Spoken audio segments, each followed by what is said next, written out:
రీతిలో మరి ఈ యొక్క కార్యక్రమాలన్నీ కూడా చేయడం జరుగుతుందని మీ అందరికీ కూడా తెలియజేస్తున్నాను. అదేవిధంగా ఈరోజు చూసుకున్నట్లయితే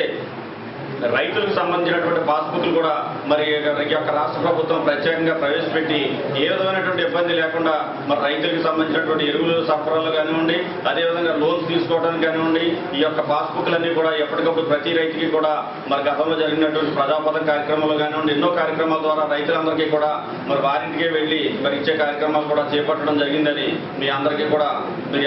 తెలియజేస్తున్నాను. అదేవిధంగా ఈరోజు చూసుకున్నట్లయితే ఈ యొక్క పూలపల్లి గ్రామంలో మరి సుమారు 62,000 రూపాయలు ఈ రోజు సబ్సిడీ ద్వారా ఈ రోజు ఇవ్వడం జరుగుతుంది. 39 మంది రైతులుగా ఈ సందర్భంగా తెలియజేస్తున్నాను. అదేవిధంగా ఈ యొక్క పాలకొల్లు మండలంలో మరి ఈ రోజు నుంచి మొదలుపెట్టి ఈ యొక్క 2-3 రోజుల్లో కూడా ఈ యొక్క పాలకొల్లు మండలంలోకి వచ్చినటువంటి సబ్సిడీ 52,50,000 రూపాయలు కూడా మరి వివిధ మా గ్రామాల్లో తప్పనిసరిగా 2-3 రోజుల్లో కూడా ఇవ్వమని అధికారులు కూడా ఆదేశించడం జరిగిందని మీ అందరికీ కూడా